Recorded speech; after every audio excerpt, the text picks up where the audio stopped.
পরিপূর্ণভাবে দিনকে প্র্যাকটিস করবে, যেমন হজ এর মতো সেশনকে তারা ইগনোর করবে না, অথবা এটাকে তারা আননেসেসারিলি অপ্রয়োজনে তারা এটাকে ডেফার করবে না, এই জাতীয় ব্যক্তিরা তারা এক পাল্লায় আছে।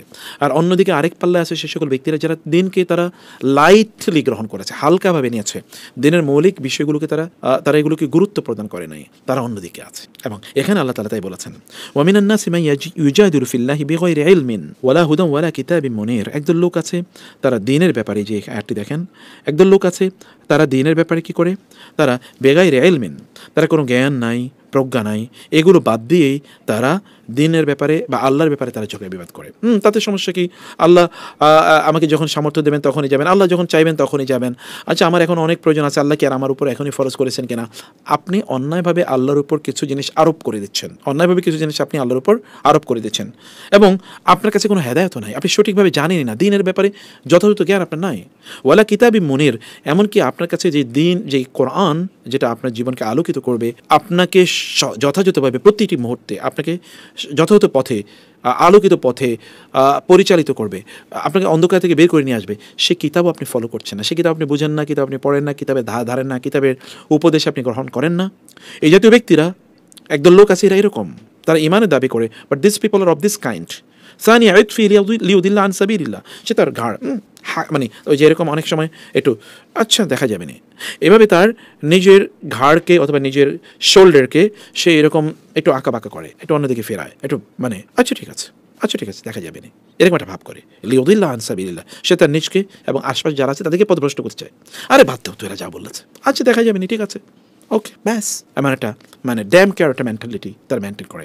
এর মাধ্যমে সে তার নিজকেও পথভ্রষ্ট করছে, অন্যদেরকেও পথভ্রষ্ট করছে। লাহুফিদ্দিন খিজয়ুন, এই জাতীয় ব্যক্তিদের জন্য দুনিয়া রয়েছে অপমান, লাঞ্ছনা। ওয়ানুযিকু ইয়াউমাল কিয়ামাতি আযাবাল হারিক, আমি তাদেরকে দগ্ধ করবে যে আগুন, সে আগুনে কিয়ামতের দিন তাদেরকে আমি পোড়াবো, এই আগুনে দগ্ধ হওয়ার স্বাদ তাদেরকে সেদিন ভোগ করতে দেব। আল্লাহ বলছেন, don't ignore the fundamentals of Islam, don't ignore your identity, don't ignore the injunctions, the ordinances given by your creator. এগুলো কোনোটাকে আপনি উপেক্ষা করবেন, তুচ্ছ তাচ্ছিল্য করবেন, এগুলোকে হালকা করে দেখবেন। আল্লাহ সুবহানাহু ওয়া তাআলার দিনকে আপনি সব কিছু মানে খুবই কঠিন করে দেখেন, কিন্তু আল্লাহ দিনকে কেবল হালকা করে আপনি দেখেন। আমাদেরকে মনে রাখতে হবে যে দিন শেষে আল্লাহর কাছে আমাদেরকে ফিরে যেতে হবে। যালিকা বিমা কদ্দামাত ইয়াদাকা ওয়া আন্নাল্লাহা লাইসা বিযাল্লামিল লিল আবিদ। আল্লাহ বলবেন, তোমাকে এই যে তুমি যে শাস্তি পাচ্ছ না, it is the result of your own actions or the achievements your own hands, তোমার হাতের কামাই, তুমি যা করেছো তা। আর ওয়ান্নাল্লাহা লাইসা বিযাল্লামিল লিল আবিদ, আল্লাহ তাআলা বান্দার জন্য একেবারে সামান্যতম জুলুম করবেন। আপনি যা ভালো করেছেন তা আপনি দেখবেন, যা ভালো করেন না তা আপনি দেখবেন, আপনি কি করেন না কি করেছেন। আমাদের যে গোটা জীবনে যদি ধরুন আপনাদের বয়স যদি কারো হয় 40, 50, 60, 40, 50, 60 বছর বয়সে আপনি কতটুকু আল্লাহর জন্য করেছেন বলেন তো? আমরা দুনিয়ার জন্য কতটুকু করেছি, আর আখিরাতের জন্য কতটুকু করেছি? মানুষের জন্য কতটুকু করেছি, আল্লাহর জন্য কতটুকু করেছি? আমার নিজের জন্য কতটুকু করেছি, আর আল্লাহর দিনের জন্য কতটুকু করেছি? ছোটোবেলা ঘুমিয়ে কাটিয়েছি, এখন চাকরি বাকরি ব্যবসা বাণিজ্য করে কাটাই, আর যা করি তা দিনের সাথে কতটুকু সম্পৃক্ত আপনি ইউ নো বেটার। যদি আপনাকে বলা হয় যে তুমি যা করেছো তার মধ্যে আল্লাহর জন্য কত পার্সেন্টেজ আছে, তার মানে কি আপনি দুনিয়া চালাবেন না? ইয়েস, অফকোর্স, অবশ্যই চালাবেন, কিন্তু তার মধ্যে কি দিনের ফেকির থাকবে না? তার মধ্যে দিনের জন্য কিছুই থাকবে না? আপনি দুনিয়ার ব্যস্ততায়, এঙ্গেজমেন্টে আপনি দিনকে ভুলে গেলেন, আপনি এখানকার এঙ্গেজমেন্টে আখিরাতকে ভুলে গেলেন। আপনি কেবল আমরা যা করছি তা তো অন্যের জন্য করছি, but what about our self, আমাদের নিজের জন্য আমরা কী করছি? আপনার নিজের জন্য তো তাই আপনি কবরে গেলে যেটা আপনার সাথে যাবে, যেটা আপনার কবরকে আলোকিত করবে। ইমাম শাফি রাহমাতুল্লাহ এই কারণে বলেছেন, আকালুন নাস, সবচেয়ে জ্ঞানী মানুষ হচ্ছে সেই ব্যক্তি যে ব্যক্তি তার মানে নিজের নামাজ অন্যে পড়ার আগে সে নামাজ পড়ে, এবং যে তার অন্যের জন্য করার আগে তার নিজের জন্য করে, এবং যে কবরে যাওয়ার আগে কবরকে আলোকিত, ওয়ানার আকাবরাহু ক্বাবলা ইয়াসকুনা, সে কবর যাওয়ার আগে কবরকে আলোকিত করে। আপনার কবরকে আলোকিত কি করবে? সেখানে কোনো ক্যান্ডেল আছে? সেখানে কোনো ইলেকট্রিক লাইট আছে? কিছুই নাই। তাহলে আলোকিত করবে কি? এই আমল। আপনার আমল তো কিয়ামতের দিন দুর্বল হয়ে আপনার কাছে আসবে। আপনি দেখবেন একেবারে দুর্বল, টুলটুলি বুড়ো একজন মানুষ আপনার সামনে এসে দাঁড়িয়েছে, আপনি বলবেন, কে তুমি? বলো, আমি তোমার আমল, আমার বাঁচাও। আমি বাঁচাতে পারবো, আমি তো নিজেই দুর্বল। আবার দেখবেন খুবই শক্তিশালী তাকত, ভয়াবহ শক্তিশালী এক যুবক এসে, ট্যারিবলি মানে পাওয়ারফুল এক যুবক এসে আপনার সামনে উপস্থিত, আপনি বলবেন, তুমি কে? বলছি, বলে আনা আমালুকা সলে, আমি তোমার ভালো আমল। তো তুমি এখানে? বলে, আমি এসেছি তোমাকে রক্ষা করার জন্য, যেন তোমার কোনো ক্ষতি না হয়, আমি তোমাকে এই জন্য এসেছি, আমি তোমাকে এখান থেকে নিয়ে যাবো জান্নাতে। সো মেক ইউর আমল স্ট্রং, সেটা আপনাকে করতে হবে। আর সেটা তো আপনি আল্লাহ যে পথ আপনাকে দেখিয়েছেন তার মাধ্যমে। ওমিনান নাসি মান ইয়াবুদুল্লাহ আলা হারফ, একদল লোক তারা আল্লাহর ইবাদত করে একেবারে প্রান্ত সীমা দাঁড়ায়া। ফাইন আসাবাহু খায়রুন ইতমাআন্না বিহি, যদি কোনো কল্যাণ হয় তাহলে বলে ওকে ফাইন, ঠিক আছে। ওয়াইন আসাবাতহু ফিতনাতুন ইনকালাবা আলা ওয়াজহি, আর যদি তার কোনো বিপদ করে তাহলে সে আল্লাহকে ভুলে যায়, দিন ভুলে যায়। একবার চিন্তা করে দেখেন, আমরা একেবারে প্রান্তিক সীমায় দাঁড়িয়ে, একেবারে কিনারায় দাঁড়ায়া, গর্তের কিনারে দাঁড়িয়ে আল্লাহর ইবাদত করছি না। যদি আমি খুবই এসির নিচে থাকি তাহলে ভালো লাগে, যদি আমার অনেক টাকা পয়সা থাকে তাইলে আমি ভালো থাকি আমার, আর যদি টান পড়ে তাহলে আর আমার ইমানও ঠিক থাকে না, আমলও ঠিক থাকে না, তোর আমার ইতমিনানও ঠিক থাকে না, তোর আমি সব হারাই, যখন এভরিথিং ইজ লস্ট। প্রকৃত ইমান তো তাই যখন আপনি কষ্টের মধ্যে থেকে প্র্যাকটিস করছেন, সেটাই তো রিয়েল ইমান, রিয়েল আবাদত তো তাই আপনি যখন কষ্টের মধ্যে আছেন তখন ইউ ডোন্ট ফরগেট আল্লাহ। যেমন আইয়ুব আলাইহিস সালাম 18 বছর তিনি অসুস্থ ছিলেন, কেবল এতটুকু বলেছে রব্বি আন্নী মাসসানিয়াদ দুর ওয়া আনতা আরহামুর রাহিমিন, আল্লাহ আমার তো একটা বিপদ হয়েছে, তুমি আমার প্রতি রহম করো। 18 বছর পর, 18 বছর তার কোনো অভিযোগ নাই, কেবল বলছে আল্লাহ আমার কেবল একটা বিপদ হয়েছে। এবং দেখেন এমনিতে তো আল্লাহ তাআলা তাদেরকে কোরআনে স্থায়ী করে দেন না তাদের আলোচনা, সেখান থেকে যেন আপনি পান। ইউনূস আলাইহিস সালাম মানে মাছের পেটে গিয়ে তারপরে বলছেন, কি বলছেন, লা ইলাহা ইল্লা আনতা সুবহানাকা ইন্নী কুনতু মিনাজ জালিমিন, আল্লাহ আপনি ছাড়া কেউ নাই, আপনি পুত পবিত্র, আমি ভুল করছি। ওইখানে গিয়ে মানে কিভাবে তারা আল্লাহর কাছে আত্মসমর্পণ করে।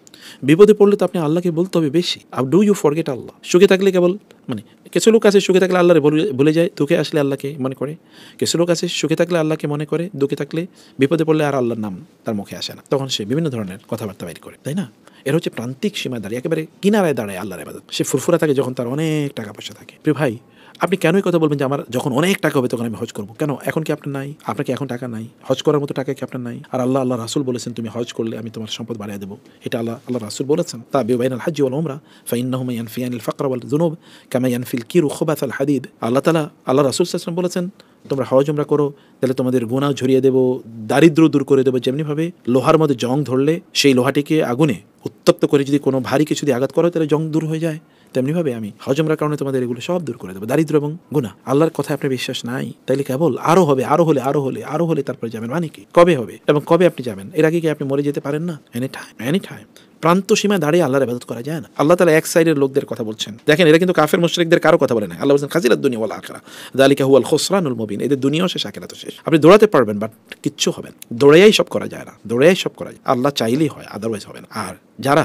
আল্লাহর হকগুলোকে পেছনে দেয়, আল্লাহর হক পেছনে, আর ঠিক আছে আরো পরে কিন্তু দুনিয়া নিয়ে নিজের হক অথবা অন্যের হক অথবা এগুলো নিয়ে মানে তার এই দুনিয়া নিয়ে অনেক ব্যস্ত, আখিরাতের তার কথা ওটা আরো পরে, আচ্ছা ঠিক আছে আর একটু পরে, আচ্ছা হয়তো আগামী বছর করবো, এখন ব্যবসায় ব্যস্ততা, আচ্ছা এখনো বাচ্চাদেরকে বিয়ে দেয়নি, আচ্ছা এখনো মানে বয়স হয় নাই, আচ্ছা এখন রিটায়ারমেন্টে যায় না, আচ্ছা এখনো এটা হয় না, আচ্ছা আরো কিছু টাকা আসা দরকার, আচ্ছা আর একটু সমস্যা আছে। যালিকা হুয়াল খুসরানুল মুবিন, সবচেয়ে বড় ক্ষতি এটাই। নিজের ক্ষতি করার চেয়ে বড় মানে পাগলামি আর কি আছে?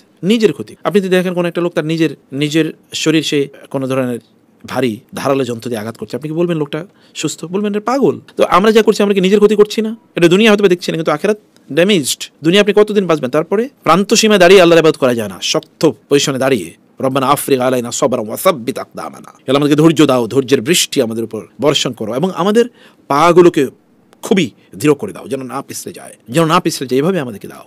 এটা আল্লাহকে বলতে হবে। আল্লাহ সুবহানাহু ওয়া তাআলা শিখিয়ে দিয়েছেন ইয়াদউ মিন দুনিল্লাহি মা লা ইয়াদুরু ওয়া মা লা ইয়ানফাউ। একদল লোক আছে তারা এমন কিছুর পিছনে তারা দৌড়ায় যেটা তার লাভও করে না ক্ষতিও করে না, করার সামর্থ্য নাই দুনিয়ার। এবং এই সূরা ইন্টারেস্টিংলি সর্বশেষ আয়াতটাই এরকম, আমরা যা চাই আমরাও দুর্বল, যা চাই তাও দুর্বল। আচ্ছা আপনি যে ক্ষমতা চান, এই ক্ষমতা কি খুবই শক্তিশালী কোনো কিছু? এই ক্ষমতা থেকে লোকেরা পালিয়ে বেড়ায় নাই। আপনি সম্পদ চাচ্ছেন, এই সম্পদকে লোকজনকে বাঁচাতে পেরেছে, তাহলে আপনাকে বাঁচাতে পারবেন যিনি, তা থেকে আপনি সেগুলোকে বাদ দিয়ে আপনি এগুলোর পেছনে কেন করবেন? ইউ নিড দোজ, বাট আপনি এগুলো দরকার, আপনার পাওয়ার দরকার, আপনার সম্পদ দরকার, হিউজ দরকার, কিন্তু এগুলো কেন? কেবল নিজের সুখ বিলাসের জন্য? আপনি কি এটা বলতে পারেন না যে আমি জান্নাতে বিশাল বড় অট্টালিকার মালিক হতে চাই, এই দুনিয়াতে সম্পদ উপার্জন করে এগুলো দিয়ে মসজিদ বানাবো, মাদ্রাসা বানাবো, দিনই কাজে সাহায্য করবো? কি রে ভাই, এটা কেমন জীবন? মানুষ দিনকে তার নিজের কিভাবে ভুলে যায় যে তার নিজের জন্য সে কাজ করবে না? লাবিসাল মাওলা ওয়া লাবিসাল আশির যালিকা হুয়া দালালু বাঈদ। এটাই তো সবচেয়ে বড় পথভ্রষ্টতা। এখান থেকে ফিরে আসার কোনো রাস্তা নাই। আপনি আল্লাহকে যেখানে গেলে আল্লাহকে আপনি পাবেন সে জায়গায় আপনাকে যেতে হবে। আর ইয়াদুল আমান দররুহু আকরাউ মিন নাফিহি, আপনি যার পেছনে করছেন এগুলো আপনার ক্ষতি করছে বেশি, সব আপনার ক্ষতি করছে। কিয়ামতের দিন গিয়ে দেখবো যে কি ক্ষতি করেছে এগুলো। লাবিসাল মাওলা ওয়া লাবিসাল আশির, যেগুলোকে আমরা আমাদের বন্ধু বান্ধব বানাইছি, আমাদের কম্পেনিয়ন বানাইছি, আমাদের সঙ্গী সাথী বানাইছি, এগুলো খুবই নিকৃষ্ট টাইপের সঙ্গী হবে কিয়ামতের দিন। আপনার নিজের ঘর আপনার বিরুদ্ধে সাক্ষী দেবে। ওয়া আখরাজাতিল আরদু আসকালা ওয়া ক্বাল লিনসানু মা লাহা ইয়াওমাইযিন তুহাদ্দিসু আকবার। আপনি যে রুমে বসে, আপনি যে বেডরুমটা বানাইছেন সেখানে বসে বসে সিনেমা দেখতেছেন অথবা সেখানে বসে বসে আপনি অন্য কাজ করছেন, এটা আখিরাত নেই, সব দুনিয়া নিয়ে প্ল্যান পরিকল্পনা সব, আখিরাত কিন্তু কিচ্ছু নেই। সেটা কিয়ামতের দিন আপনার বিপক্ষে দাঁড়াবে না? দাঁড়াবে তো। যে কোরআনের সূরা জিলজালে বলেছে ওয়া আখরাজাতিল আরদু ওয়া ক্বাল লিনসানু ইয়াওমাইযিন তুহাদ্দিসু আকবার, সেদিন বলবে আল্লাহ ও তো এখানে বসে আপনার কথা স্মরণ করে নাই একবার। অতএব আল্লাহকে স্মরণ করার জন্য যেখানে গেলে আল্লাহকে বেশি স্মরণ আপনার পড়বে, সেখানে আপনাকে যেতে হবে, আপনাদেরকে যেতে হবে, বারবার যেতে হবে। যাওয়ার জন্য প্রস্তুতি লাগবে, মানসিকভাবে প্রস্তুতি লাগবে, চিন্তা করতে হবে। অন্যদেরকে বলেন, দাওয়াত দেন, তাদেরকে বলেন ভাই হজ করতে যাও, আমি যাব, বলেন না, এটাও তো কম